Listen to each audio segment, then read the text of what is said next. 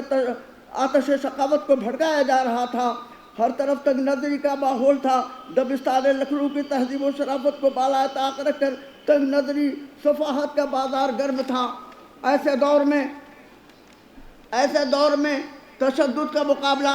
عدم تشدد کی صورت میں اور اپنی تقریری و تحریری صلاحیتوں سے اصول انسانیت کو قائم رکھنا، یہ سرکار مرحوم کا وہ معدوم النظیر کارنامہ تھا۔ چونکہ ان کا یہ اقدام دنیا انسانیت کے لیے تھا، ایسا کر کے انہوں نے ملت جعفریہ کے اصولوں سے لوگوں کو روشناس کرایا، اور اللہ کا فرمان بھی یہی ہے جس کا ترجمہ پیش خدمت ہے کہ جو اللہ کے خوشنودی کے لیے جد و جہد اور کوششیں کرتے ہیں تو رب قدوس ان کے لیے راستوں کو ہموار کرتا جاتا ہے۔ تفصیل میں نہ جا کر میں اپنی بات کو یہیں پر ختم کر دیتا ہوں کہ عمل سے زندگی بنتی ہے، جنت بھی جہنم بھی، یہ خاکی اپنی فطرت میں نہ نوری ہے اور نہ ناری ہے۔ اور آخر میں اے خطیب آل احمد سوگوارانہ تجھے، اے خطیب آل احمد سوگوارانہ تجھے، مدتوں رویا کرے گا ہر ادا خانہ تجھے۔ والسلام علیکم ورحمۃ اللہ۔ بہت بہت شکریہ۔ اب میں گزارش کروں گا حسین مرتضیٰ کمیل اعظمی صاحب سے اپنا مقالہ 8 منٹ میں آپ پورا کریں۔ السلام علیکم ورحمۃ اللہ وبرکاتہ۔ بغیر کسی تمہید کے میرے مقالے کا عنوان ہے سید العلماء ایک متحرک قلم۔ بسم اللہ الرحمن الرحیم۔ ریاضی کے فارمولے کی طرح طے ہے، محبوبیت محسودیت کا پیش خیمہ بنتی رہی ہے۔ تاریخ بھی گواہ ہے اور علم النفس کے ماہرین بھی اس حقیقت کا اعتراف کرتے ہوئے نظر آتے ہیں، محبوب زمانہ محسود زمانہ رہا ہے۔ بے جان پتھروں پر تو عقیدت و احترام کے پھول چڑھائے جاتے ہیں، مگر بت شکن کردار کے لیے کانٹوں کی بساط تیار کی جاتی ہے۔ وہ لوگ جو انسانیت کے لیے اپنا خون پسینہ بہاتے ہیں، نئے راستوں کی رہبری کرتے ہیں، مخالفتیں انہی کی ہوا کرتی ہیں، ورنہ جو اپنے قیام کے لیے سہاروں کے محتاج ہوں انہیں بعد مخالف کی فکر کیا۔ رائے حق میں قلم احقاق کے ذریعے حقائق کے پھولوں کا گلدستہ تیار کرنے والی انگلیاں جہالت کے خاروں سے زخمی ہو کر لہو لہان ہوا کرتی ہیں ہوتی رہی ہیں، اور ان کا یہی کردار انہیں اہل حق کی نظروں میں محبوب بناتا رہا ہے۔ باطل پرست انہیں حاسدانہ نگاہوں سے دیکھتے ہیں۔ محبوبیت و محسودیت لازم و ملزوم ہے، وہی شخصیتیں محسود ہوئی ہیں جو محبوب رہی ہیں۔ قرآن کا واضح اعلان ہے، ام یحسدون الناس علی ما آتاہم اللہ من فضلہ فقد آتینا علی ابراہیم الکتاب والحکمہ وآتیناہم ملکا عظیما۔ تاریخ گواہ ہے کہ اولاد ابراہیم و اسماعیل علیہ السلام ہر دور اور ہر زمانے میں جہاں محبوب زمانہ رہی ہے، وہیں ان سے حسد کرنے والوں اور دشمنی رکھنے والوں کی بھی کمی نہ تھی۔ شاید یہی وجہ ہے کہ علماء منطق نے اجتماع ضدین کے محال ہونے میں اختلاف کے دو شاخص کی رہنمائی کے ساتھ وحدات سمان کی بارش قید کا بھی ذکر کیا ہے اور اسے ضروری قرار دیا ہے۔ لہذا یہ سوچنا غیر ممکن ہے کہ کوئی شخصیت ہر ذات اور ہر لحاظ اور ہر زاویہ فکر کے لوگوں کے لیے صرف محبوب ہو اور بس۔ اس مختصر تمہید کے بعد بر صغیر کے اعلام و اعیان کی تاریخ میں سرکار سید العلماء علامہ سید علی نقوی اعلی اللہ مقامہ اسی سلسلے کی ایک عظیم کڑی ہیں، جو جہاں لاکھوں دلوں کے محبوب تھے وہیں مغرضانہ نگاہوں میں محسود واقع ہوئے ہیں، ورنہ یوں تو نہ جانے کتنے آفتاب لذت طلوع سے آشنا ہوتے ہی مدفن غروب کی نظر ہو جاتے ہیں۔ سید العلماء کے راہ قلم میں طفلان چمن قلم کو دعوات سے آشنا کرنے کے بجائے جوہر دعوات سے صفحہ قرطاس کو سیاہ کر کے سمجھے کہ ہم نے فکروں اور نظروں کو متاثر کر لیا ہے، مگر جب گلے تھک گئے، ہاتھ دکھ گئے، جہالت کی گرد بیٹھی تو سید علماء کی حقائق سے لبریز تحریریں پہلے سے زیادہ ارباب فکر و نظر کی محبوب بن چکی تھیں۔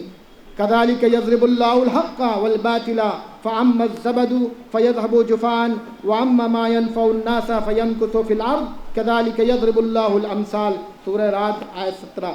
کسی بھی تحریر کی کامیابی کے لیے بنیادی عنصر یہ ہے کہ تحریر اس موضوع کا احاطہ کرے جو وقت کی ضرورت اور حالات کے مطابق ہو، کیونکہ پانی کی قدر و قیمت درجہ تشنگی سے طے ہوا کرتی ہے، ورنہ کبھی کبھی باران رحمت پیغام اجل بن کے آتی ہے۔ سید العلماء کی تحریر کا ہر موضوع جہاں کل وقت کی ضرورت تھا وہیں آج بھی ہے۔ جب ذہنوں میں زندگی کا مفہوم و مقصد زیر سوال تھا، جب فلاسفہ اپنی فلسفی کے ذریعے زندگی کو بیہودہ، بے معنی اور لایعنی قرار دے رہے تھے، جب زندگی بے مفہوم حقیقت سمجھی جا رہی تھی اور انسانی زندگی میں مذہب کو سب سے بڑی رکاوٹ سمجھا جا رہا تھا، اس ماحول میں سید العلماء کے قلم حق نے احقاق حق کرتے ہوئے اسلام کی حکیمانہ زندگی تحریر کر کے بتا دیا کہ انسانی زندگی کا ایک مقصد ہے جس کے بغیر انسان بن کر زندہ نہیں رہ سکتا، اور یہ مقصد زندگی انسان خود اپنے ساتھ لے کر آیا ہے۔ اسلام صرف ان بھولے عہدوں کی یاد دلاتا ہے۔ اس تحریر میں آپ نے روشن کیا کہ اسلام کے بغیر نہ حریت عقل کا کوئی مفہوم ہے، نہ آزادی ضمیر کا، بلکہ حریت عقل کا سب سے بڑا نقیب اسلام ہے، اور انسانی زندگی کی تمام مادی اور معنوی ترقیاں اسلام کی رہین منت ہیں۔ انسانی زندگی کے اجتماعی پہلو ہوں یا انفرادی، ہر جگہ اسلامی ہدایات کی شمع روشن ہے۔ اسی طرح جب 19ویں صدی کے ابتدائی دہائیوں میں خدا کا انکار فیشن بن چکا تھا، کمیونسٹوں کو دور دورہ تھا، الہات کی محفلوں میں کفر کی لنترانیاں تھیں، دانشور اپنی علمی عظمت کا اظہار تشکیک اور انکار خدا کے ذریعے کرتے تھے، اور یہی ان کی علمی منزلت کی دلیل تھی، تو اس ماحول میں در اہل بیت سے درس توحید کو پوری طرح اپنے دل و دماغ میں اتار چکے شاگرد مکتب اہل بیت نے معرفت الہی جیسی عظیم معرکۃ الآرا کتاب لکھ کر معقول ذہنوں کو آزاد کیا، اور تاریخ فکروں میں معرفت الہی کی شمع روشن کرنے کی کامیاب کوشش کی، اور اپنی اس کتاب کے ذریعے تشکیک کی فضا میں پروان چڑھنے والی فکروں کو سرچشمہ توحید تک پہنچایا۔ اسی طرح سید العلماء نے نظام زندگی کے عنوان سے مکتب امامیہ کا نظام زندگی پیش کیا، جس میں امامی آئیڈیالوجی کو بیان کرنے کے ساتھ مخلوط سماج میں اسلامی طرز زندگی کو روشن کیا۔ اس کتاب میں کلامی گفتگو بھی ہے اور اخلاقی نکات کی وضاحت، فقہی معارف بھی بیان کی اور اسلامی روح کا اظہار بھی۔ یہی نہیں بلکہ آپ نے تمام ان حساس موضوع پر جہاں